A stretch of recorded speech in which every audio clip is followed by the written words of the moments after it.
peu jeune pour s'en prendre plein la gueule comme ça, je trouve que c'est un petit peu dur. Voilà. Mais ça la rend vulnérable. Bon, quand t'es comme moi, t'as pas envie de la faire souffrir, donc tu fais tout pour pas faire de boulet de dame, pour pas qu'elle tombe, parce que c'est vraiment des sadiques. Il y a un moment où t'es sur des bateaux au bord de la plage, si t'as joué un petit peu, si jamais t'as le malheur de rater une planche et de tomber dans l'eau, tu dis bon bah je vais nager au bord. Non, non, non. Il y a des courants qui t'entraînent sur des coraux qui sont en dessous, hyper pointus, et elles s'empalent sur les trucs. Donc soit t'es un vicelard, tu dis ah je vais la faire tomber là, on va voir ce qui se passe, et tu essaies de voir toutes les morts. Soit comme moi, t'essayes de les éviter. Et puis de temps en temps, bon, avec mes gros doigts, je vois quand même les morts, quoi. Donc je trouve qu'elle est plutôt réussie physiquement, c'est que dommage de l'abîmer, quoi. Voilà. Mais bon, mais c'est un bon reboot, vraiment, j'ai trouvé ça sympa, quoi. Voilà. Est-ce que, qui a bien aimé les reboots ou pas? Levez la main ceux qui ont bien aimé, pour voir, un petit sondage. Et ceux qui n'ont pas aimé? Ah oui, il y en a moins qui n'ont pas aimé, quand même. D'accord. Ça va, ça me rassure. Tu veux prendre une autre question? Oui, j'ai une question. Ici, remue un peu. En face. Ah, ça y est, je l'ai, je le tiens. Alors, quel est le premier jeu vidéo auquel tu n'es jamais joué? Ah, le truc que j'ai jamais joué? Oui, bah, bon, Ah, les trucs honteux. Je voulais te demander le premier jeu auquel t'es joué. Ah, d'accord, l'inverse. Ok. Oui. Alors, moi, quand je dis je suis plus vieux, vraiment, je rigole pas. J'ai joué à Pong. Le premier jeu vidéo pour moi, c'est Pong. C'est en 77. Mon papa avait ramené ça des États-Unis, je crois qu'on l'avait même pas en France. Et voilà, et on a joué à Pong. Et Pong, il y avait le mur de briques, il y avait le foot, il y avait 2 raquettes de chaque côté. Ça fait pas 11 joueurs, mais bon, ça s'appelait le foot. Le squash, avec un mur et la raquette. Et voilà. Et déjà, on se marrait. C'est-à-dire que je jouais avec mon papa, et puis on pouvait faire un score, on pouvait se battre, on pouvait gagner. Enfin, perdre dans mon cas, mais en tout cas, il y avait de la compète. Et du coup, c'était convivial. Dès le premier jour, c'est en noir et blanc, il y a 2 bâtons qui se battent, et on se marre. C'est génial le jeu vidéo quand même. Avec rien, tu fais des trucs déments, quoi. Donc ça, c'est mon premier jeu. Et pour répondre à la question que t'as pas posée, il y a des grands jeux auxquels j'ai jamais joué en fait. Par exemple, Diablo, j'ai jamais joué à Diablo. C'est la honte, hein. Le mec est testeur de jeux, j'ai jamais joué à Diablo. Voilà. Et il y avait pas mal de Final Fantasy que j'ai zappé aussi, mais c'est parce que j'aime pas. Je troll un peu pour moi. Et oui, c'est la honte. Donc ouais, c'est comme, je pense que c'est comme les critiques de cinéma, des fois il y en a qui n'ont pas vu Autant on emporte le vent, ou Le crime était presque parfait, ou des grands classiques, voilà. Moi j'ai 2-3 lacunes, il y a des jeux à côté desquels je suis totalement passé. Le premier Fallout, j'ai pas joué. Je regrette, hein, vraiment. Mais c'est juste que j'ai pas eu. Voilà. Voilà, ça c'est des questions que tu n'avais pas posées. Et des questions que vous voulez poser peut-être? Ah. Je veux revenir sur le futur du jeu vidéo. Qu'est-ce que tu penses en tant que gamer de l'ancienne, désolé, sur tous les nouveaux systèmes de bridage qu'on peut mettre sur telle console par rapport à tel concurrent? Je pense aux rumeurs qui sont en train de circuler sur Microsoft. Je pense que tu les connais. Ouais. Est-ce qu'il ne faudrait pas revenir à du jeu plus terre à terre? Parce que là, on nous envoie sur le net, le bouton cher sur la Play 4, la connexion apparemment permanente pour Microsoft. Je pense qu'on s'éloigne du jeu vidéo. Comme tu dis, toi, plug and play, tu mets, tu joues. Oui, voilà. Bah là, ça va être plug and play, c'est-à-dire prix pour que ton internet fonctionne, pour que tu aies droit de jouer au jeu que tu as acheté 70 €. Donc ça, c'est quand même un peu rude. J'espère que ça n'arrivera pas, mais ils ont tous déposé des brevets pour le faire. Je pense qu'on peut compter sur leur mauvaise volonté quand c'est comme ça. Ça, vraiment, c'est un truc qui me plaît pas. Il y a déjà quelques jeux qui nécessitent d'être connecté pour jouer, même si c'est totalement inutile, même si tu joues pas en réseau. Je trouve ça lamentable. Je comprends pas qu'ils fassent ça. Enfin si, je comprends, c'est leur intérêt à eux, évidemment. Ils veulent éviter le piratage, ils veulent éviter les jeux d'occasion. Voilà. Donc je pense que ça va se terminer, qu'ils vont se faire pirater la gueule comme ils le méritent, parce que finalement c'est toujours comme ça. Quand on essaie de nous empêcher de faire des trucs, nous autres les geeks, on est taquins. On contourne. Donc voilà, ça me paraît, voilà, ils y gagneront parce que l'immense majorité des gens ne va pas pirater, mais les geeks, eux, vont se venger. Et comme c'est quand même le premier public concerné, ça peut faire mal quand même, parce qu'on est quand même assez nombreux, je trouve, quoi. Donc c'est comme quand tu achètes un DVD, ça m'arrive, je pirate jamais les films en fait, j'aime bien les acheter, surtout que les gens qui les ont fait méritent leurs sous. Donc voilà. Donc j'achète un DVD et je me mange 10 minutes de bande-annonce que j'ai pas demandé de chez Disney. Un truc, oh attention, pirater c'est mal. Je l'ai acheté, connard. Fous-moi la paix. Et si je vais sur Pirate Bay, je télécharge le film, bah j'ai le film. Et puis j'ai pas toute leur merde là. Alors bah qu'est-ce que je fais si je suis un peu malin? Bah je le pirate. Moi je suis encore gentil et naïf, donc je continue de les acheter bêtement. Parce que je veux pas qu'ils crèvent non plus. Je veux voir de nouveaux films, j'ai pas envie que ça s'arrête non plus. Donc il faut arriver à trouver l'équilibre. C'est dur de faire pression, il faut se mettre à beaucoup. Mais bon, on est habitué maintenant entre geeks à se rassembler, à se réunir, à faire des pétitions, des trucs, du crowdfunding, des choses comme ça qui font que tous ensemble, on arrive quand même un peu à faire bouger les choses. Donc il faut rester solidaire et essayer de se remuer. Voilà, quand il y a LucasArts qui ferme, bah, pas mal de gueuler un peu et de dire bah, vos jeux, là, on les achètera pas, à moins que vous réintégriez les 150 que vous avez foutus dehors lâchement, quoi. Bon voilà, tout ça c'est pas facile à organiser.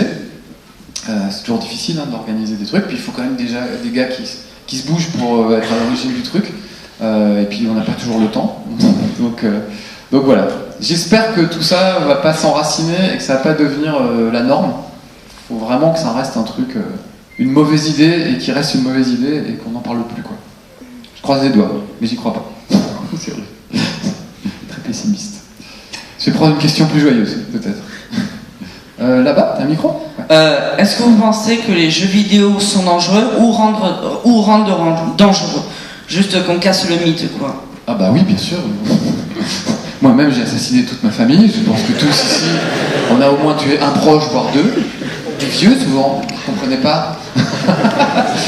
Non, franchement, le jeu vidéo m'a jamais donné envie de tuer personne. À part Natacha Polony, peut-être, une fois, pour ceux qui ont suivi il y a quelques temps. On est d'accord. Non, bah bien sûr, c'est même pas la peine que je vous convainque, vous savez comme moi, vous vivez des jeux vidéo depuis des années, vous allez très bien, merci, et voilà. Il faut qu'on arrête de nous rebattre les oreilles avec ce vieux cliché. Mais bon, je trouve qu'on a gagné, quoi. Il y a guère encore que quelques vieux cons pour penser que le jeu vidéo rend violent ou épileptique, ou neuneux, quoi. Enfin, vraiment, il n'y a plus que Laure Manodou, 2-3 mecs qui tweetent de temps en temps des conneries comme ça, pour oser prétendre ce genre d'ânerie, quoi. Voilà. Mais ça arrive régulièrement. Tous les 2-3 mois, il y en a un qui ramène sa fraise sur un sujet qu'il ne connaît pas, évidemment. Il n'a jamais touché un jeu de vidéo de sa vie, mais il a un avis très éclairé.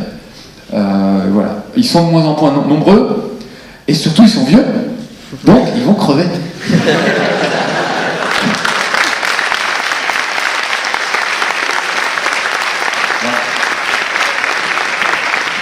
Alors que nous, non. Enfin, moi je suis vieux, donc je risque de crever. Il faudra continuer sans moi. Voilà, vous vous débrouillez. D'accord. Non, je vais bien. Un scoop. Non, ça va. Est-ce que il y aura d'autres questions, s'il vous plaît? Oui. Ah oui. Bonjour. Alors rebonjour Marcus, merci d'être Ah oui, parmi nous. Je reconnais.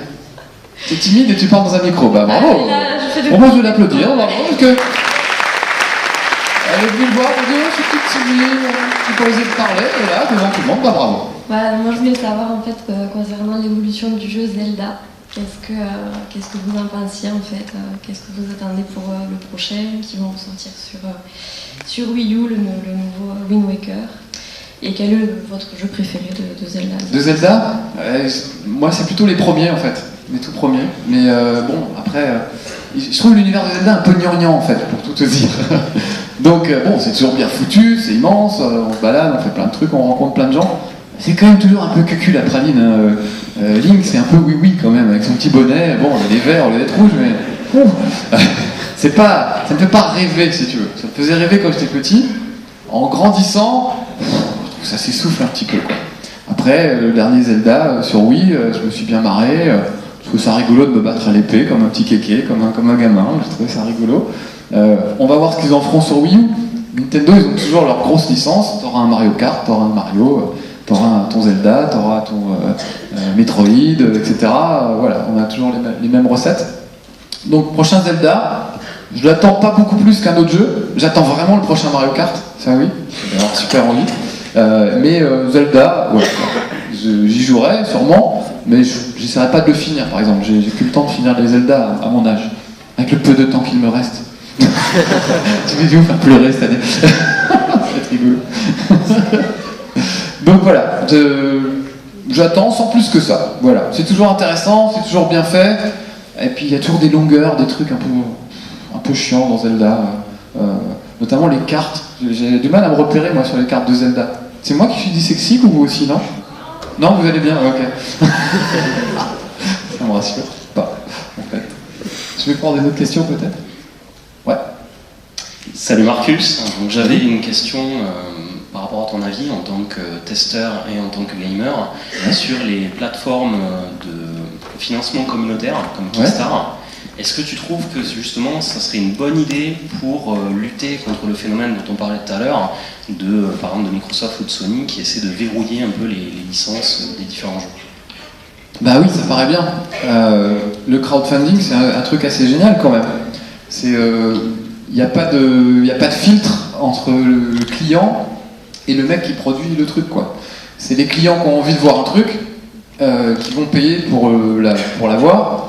Et puis, le gars qui va devoir le faire a déjà l'argent à l'avance, il ne va pas se stresser si l'argent va rentrer ou pas. Et il peut faire le truc tranquillement et le faire conformément à ce que les gens ont demandé, s'il est un tant soit peu respectueux des gens qui ont lancé le truc. Mais comme c'est des trucs de passionnés, en général, ça se passe plutôt bien. Et eux ne sont pas du tout dans l'esprit de « je vais faire du fric, je vais limiter tout, le piratage, machin, etc. » Donc effectivement, c'est une bonne solution. Il y a de plus en plus de petits studios qui font des trucs sur les iPhones, sur les portables. Pendant longtemps, le jeu vidéo, de mon temps, c'était un gars dans un garage tout seul qui programmait un jeu. Il faisait Frogger, bon, une grenouille qui traversait la route. Super. Mais il l'avait fait tout seul, voilà. Et puis avec le temps, le jeu vidéo est devenu un truc très complexe. Et maintenant, il faut des équipes de 300 personnes qui vont travailler pendant 2 ans sur un truc comme Assassin's Creed qui doit se vendre à des millions d'exemplaires pour payer les salaires de tout le monde, quoi. Donc ils ont quand même des grosses pressions et il faut qu'ils trouvent tous les moyens possibles pour faire du fric. Avec du crowdfunding, t'as déjà les sous, on sait déjà ce que tu veux faire et tu peux moins trahir les gens qui t'ont demandé ça. Donc ça me paraît une super bonne solution. Il y a des gens comme Ron Gilbert qui fait des jeux comme ça maintenant en crowdfunding dans des anciens de LucasArts. Comme LucasArts leur donnait pas de boulot, ils se sont dit on va faire nos jeux dans d'autres coins, quoi. Donc, et ça, les gens payent pour les voir. Souvent, ils récoltent plus d'argent que ce qu'ils avaient demandé en plus. Donc, ça me paraît la méthode idéale et une bonne idée pour lutter contre ça. Mais est-ce qu'ils seront assez nombreux par rapport aux gros studios pour imposer cette façon de faire? J'espère. Tu viens de nous donner un chouette espoir, en fait, je me rends compte. Merci. Yes. Par là-bas? Rebonjour. Ah, bonjour, ah oui. J'ai vu tout le monde en fait, donc c'est ça. Moi je voulais avoir des nouvelles de Saturday-Man. Ah super, Saturday-Man va très bien. Est-ce qu'il y a des gens qui étaient ici l'année dernière quand ils sont venus? Ouais. Ils sont classe, hein. C'est super. Saturday-Man, pour ceux qui ne connaissent pas, c'est une web-série, maintenant, parce qu'au début c'était juste un court-métrage. C'est le super-héros qui vient sauver votre samedi soir. Vous faites une petite fête entre amis, puis vers 11h, tout le monde a un peu envie d'aller se coucher. Hop, on envoie Saturday-Man avec Force Sexe. C'est un peu un Sentai. Pas un hentai, un Sentai. Force Sexe, Force Dance qui met le feu au dance floor, Force Drunk qui va remettre un peu d'alcool dans les verres, et Force Joke qui raconte des blagues. Voilà. Ils ont des costumes comme les Bioman, de couleurs, etc. Ils luttent contre un méchant qui s'appelle le Grand Sommeil, qui est toujours dans un lit en fait, et qui veut que tout le monde soit couché à 22h. Et il y a des batailles de robots géants et des trucs absolument incroyables. C'est juste super. C'est des Belges qui font ça. Donc c'est le premier Sentai belge. C'est juste hallucinant. Et il y a 2 ans maintenant, ils m'ont demandé de jouer dedans. Donc je fais le docteur Doyobi, une espèce de savant fou qui réunit les Saturday-Man et qui les envoie en mission là où il y a des petites fêtes qui périclitent un petit peu. Parce qu'ils parlent comme ça, les Belges. Donc voilà, donc Saturday-Man c'est juste un court-métrage qui a été diffusé, que vous pouvez voir sur le net maintenant. C'est saturdayman.be, puisqu'ils sont belges, Belgique. Et donc vous pouvez voir vraiment le film. Et ce qu'on a fait l'année dernière, je disais à Sam, le réalisateur, tu peux pas t'arrêter là, tu peux pas juste faire un film et puis avoir tous ces héros qui demandent qu'à vivre. Il faut en faire une web-série. Donc on est allé à Roubaix voir les gens d'Ankama, qui sont des gens de bon goût, qui ont trouvé ça super, évidemment, et qui ont dit, ok, nous on veut bien en faire une web-série. Donc Ankama finance les 22 premiers épisodes de Saturday-Man, qui sont, je crois qu'ils viennent de finir d'écrire, on va commencer les tournages. Donc dès que j'aurai un peu de temps, le week-end, j'irai en Belgique pour tourner avec eux mon petit rôle. Je vais essayer de tout me caler sur une journée ou deux pour que ça me prenne pas trop de temps. Et donc normalement, je pense qu'en début d'année prochaine, vous pourrez commencer à voir les nouvelles aventures de Saturday Man.